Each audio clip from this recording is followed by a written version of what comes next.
नमस्कार माऊली. चला ज्ञानेश्वरीच्या सहवासात.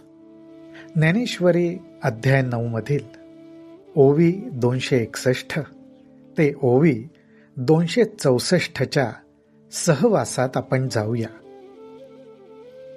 ज्ञानोबारायांनी पाण्यावरच्या बुडबुड्यांची, त्याचबरोबर वायू ज्या रूपाने आकाशात आकाशहूनच राहतो, हलवला तर फक्त आकाशापेक्षा वेगळा दिसतो, नाहीतर आकाशच बनून राहिलेला असतो, त्याचप्रमाणे मातीचे कण वाऱ्याच्या झुळुकेमुळे पृथ्वीपासून वेगळे झालेले दिसले तरी मातीपासून दूर होत नाहीत. त्यांच्यातलं माती पण तसंच राहतं आणि नंतर पृथ्वीवर येऊन पडले तरी परत मातीतच मिसळतात. ह्या उपमा ज्या दिलेल्या आहेत की ज्यामुळे परमेश्वराचं व्यापकत्व हे व्यापक आहेच, परंतु त्याबरोबरच परमेश्वर तत्वाला सोडून काहीच नाही, परमेश्वर तत्वाला धरूनच आहे. जरा वेगळं दिसल्यासारखं वाटेल, पण परमेश्वर स्वरूपापासून कधीच वेगळं झालेलं नाही. माऊली हो, मनामध्ये हा प्रश्न निर्माण होऊ शकेल की परमेश्वरापासून असं काही वेगळं होतच नाही, वेगळं राहतच नाही, सगळं परमेश्वर स्वरूपच आहे, तर मग हे सगळं करायची आवश्यकता काय? ह्या ज्या 4 ओव्या आहेत, अत्यंत मार्मिकपणे ज्ञानोबारायांनी काही गोष्टी, काही भगवंतांच्या हृदयातले भाव या ठिकाणी टिपलेत, ते आपण बघू.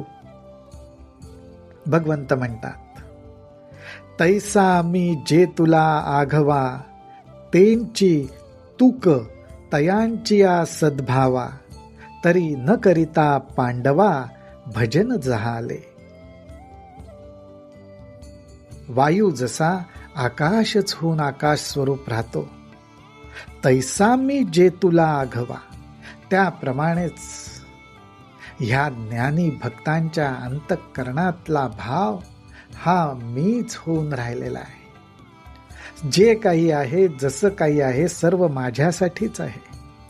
तेची तुक, तुक म्हणजे जर का तोलून पाहिलं, तुलना करून पाहिली, तेची तुक तयांची सद्भावा, तर त्यांच्या अंतःकरणातला सद्भाव आणि माझं व्यापकपण हे काही वेगळं नाही. ह्याचाच अर्थ असा की त्यांच्या अंतःकरणातनं जो जो भाव प्रगट होतोय तो मला धरूनच आहे, माझ्यासाठीच आहे.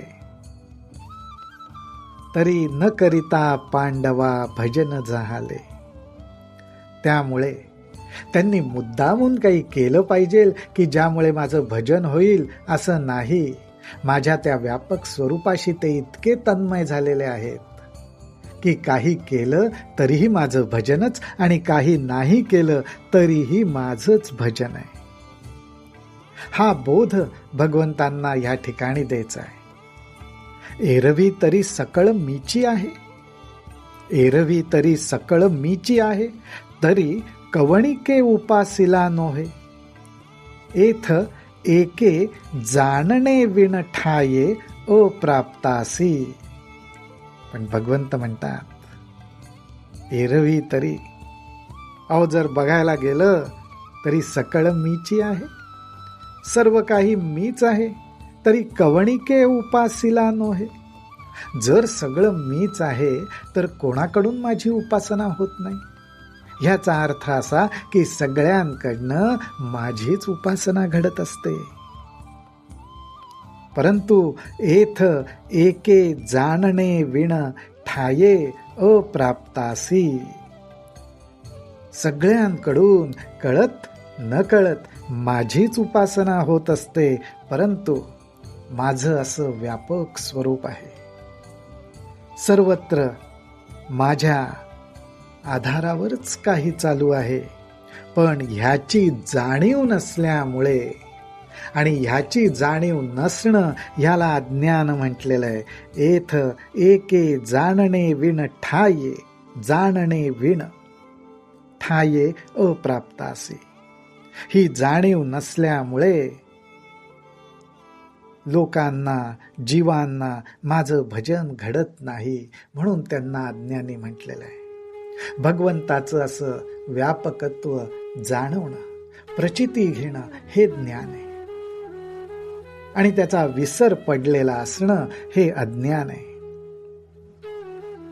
परिते असो येणे उचिते, परिते असो येणे उचिते, ज्ञान यज्ञे यजित सांते, उपासिती माते ते सांगितले. परिते असो, भगवंत म्हणतात पण हे असू दे, अशा रीतीने उचित आहे, योग्य प्रकारे ज्ञान यज्ञे यजित सांते, अशा रीतीने योग्य प्रकारे माझ्या सर्व व्यापकपणाची जाणीव ठेवून जे उपासना करतात, जे यजन करतात, उपासिती माते ते सांगितले, त्यांच्याबद्दल मी तुला सांगतोय.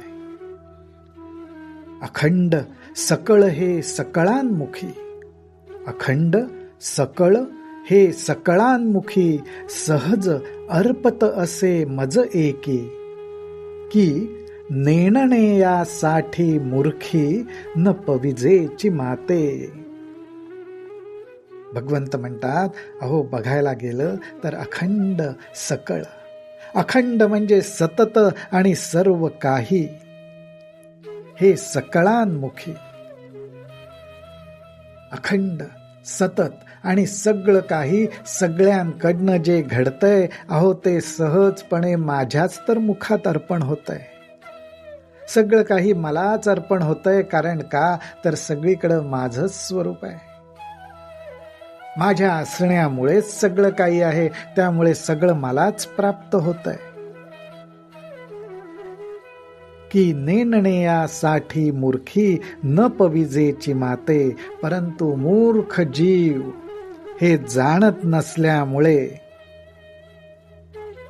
माझं यजन, माझी उपासना त्यांच्याकडनं घडत असून सुद्धा ते मला प्राप्त होत नाहीत. अर्थात परब्रह्माचा जो निजानंद, आनंद स्वरूप असा जो भाव आहे, तो त्यांना अनुभवायला येत नाही. हा व्यापकपणा, हे मर्म ज्ञानोबारायांनी ह्या 4 ओवीतच टिपलंय आणि आपल्या समोर मांडलेलं आहे. रामकृष्ण हरी, रामकृष्ण हरी, रामकृष्ण हरी.